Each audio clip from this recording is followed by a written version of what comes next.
Everyone talks about Emmett Till, the black teenage boy who lost his life after he allegedly whistled at a white woman in Mississippi in 1955. But what is less talked about is Willie James Howard, another black teen, who died in a similar way more than a decade before Emmett Till's tragic death. What happened to Willie barely attracted any media attention. In 1943, Willie worked at Van Priest's dime store in Live Oak, Florida, where he swept floors. He was a nice kid that everyone called Giddy Boy. It was this kind-hearted nature that led to him to give a Christmas card to one of his co-workers, a 15-year-old white cashier named Cynthia Golf. She was offended by Willie's gesture and told her father, who was a former state Florida representative and also the postmaster in Live Oak. When Willie learned that he had offended her, he tried to explain himself and wrote a note to Cynthia. This only made things worse. The fact that Willie chose to be nice to this girl and express interest in her will lead to his tragic death. On January 2nd, 1944, the girl's father, Phil Golf, and two other white men came to Willie's home and asked for him. Willie's mother tried to fight them off, but they pulled a weapon on her and dragged Willie away and drove off with him. They then picked up Willie's father, James Howard, from his job and took them both to an embankment on the Swanee River. They made Willie admit that he wrote the note to the girl and then bound his hands and feet with rope. When Willie's father tried to speak, they pointed their weapons at him and told him to remain quiet. They then made Willie's father remove his son from the car and stand next to him on the riverbank. Willie was crying as the girl's father asked Willie if he understood what the penalty for his crime was. Willie sobbed and said that he did. It was at that moment that Willie's father knew that he could not save his son. He told Willie that he couldn't do anything for him. The girl's father pointed his weapon at Willie and told him he could take what was in the weapon or what was in the river. Willie chose the river and stepped back and fell over the edge and into the river. Willie was never seen again. The three white men then took Willie's father back to work. Later that evening, they went to the sheriff to give their version of events as to what happened. They said that they took Willie from his home to have his father punish him for the offensive note he wrote.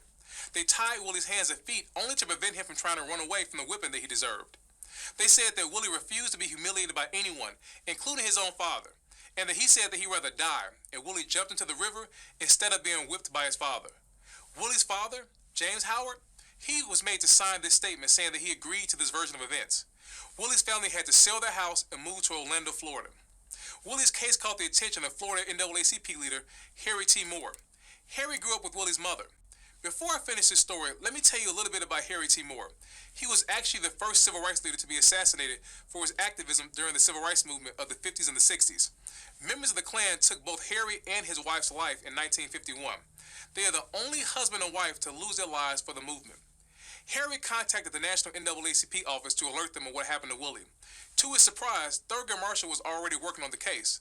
Thurgood Marshall lobbied the governor for an investigation into what happened. He wrote the governor and said that Willie's father was willing to testify that he was threatened to sign their statement. On May 8, 1944, the state of Florida convened a grand jury to look into the incident. Willie's father testified about what happened, but despite Willie's father testifying, the grand jury refused to indict the three men. No one was ever charged. Willie James Howard was just one of the more than 4,000 black people that were lynched between the end of the Civil War and the end of World War II. Many lynches were carried out with the consent and sometimes the participation of the local police. Jim Crow was not only about segregation and second-class citizenship. It also deputized and immunized whites who served as its unofficial policemen to enforce the racial order. Jim Crow blurred the line between formal and informal policing. The police were intertwined with racial terror. In order to gain maximum control over black people, it was essential for terror to become law, because the law needed racial terror and racial terror needed the law. Willie James Howard, Emmett Till, and so many more suffered under this system decades ago.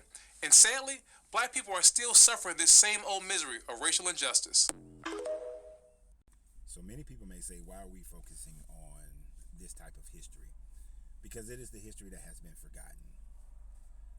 True, if Willie had been able to live his life and the young lady Cynthia Golf had been able to live her life, they would be well over 100 years old right now, since this all happened around in 1944.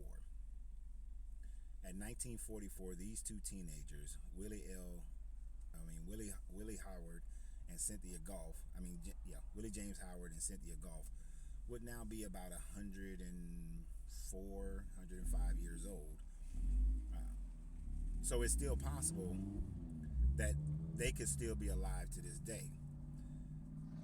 But unfortunately, we know that Willie James Howard is not alive to this day because he was lynched for the crime. Did you notice he said the crime of just falling in love with a white coworker, and simply because she was offended, his death was warranted by the establishment of America at the time frame.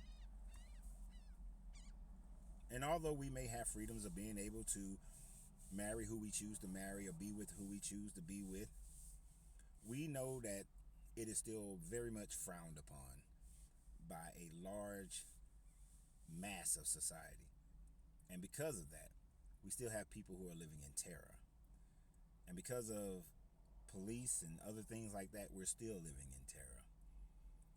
As I was recording here today, here in Wilmington, North Carolina, in front of me, a police officer pulled another car over. And the entire time that they was checking the car, watching the car, and another cop pulled up, they kept looking over here to see what I was doing. Kept looking at me, smoking a cigar, wondering, is it weed? Why is that black guy over there? Now, there were about 5 or 6 white women who were over across from me, and they had just been out there canoeing on the water, on the intercoastal waterways behind me. They never looked over there the entire time that I was watching, even though I was, the sun was in my eyes, so I had the shades on. The sun's going down now. But even though I was recording and I was watching them and I was watching them watch me, we still live in that society. And only after they kind of figured out that I was over here recording videos did they somewhat stopped watching, but made sure they gave a look and then parked over there and sat for a while before they left to ensure that all I was doing was recording. That's where we live. That's America. For those who say that racism is gone, no, it's still very strong. And many have just turned in white sheets for badges, for city jobs, for government, for federal jobs and judges and things of that nature. And I'm pretty sure that if this was 1944 out here at Wrightsville Beach, that I would not have been allowed to continue to sit here peacefully and record videos. This is why it's imperative that we continue to learn our history, because only through learning our history can we defend ourselves from those atrocities ever being able to come back again. That's why we need to understand the importance of CRT. That's why we need to understand the importance of our history and what has happened in this country. And not just for black people, but for all people. White people need to be disgusted about the behavior of some of their parents. Parents. We're not talking about so long ago that it's out of touch. We're talking about a close enough time frame that their parents would remember the story or know about the situation or live during a time frame where they knew they could get away with that. Their parents, because those women were probably in their late 60s, 70s, about that age. So that means that those women were born in the 40s and 50s. They could have known about it. Their parents certainly would have known about it if they were in the South, especially if they was in Florida. So it's not that far away, and we should never ever forget.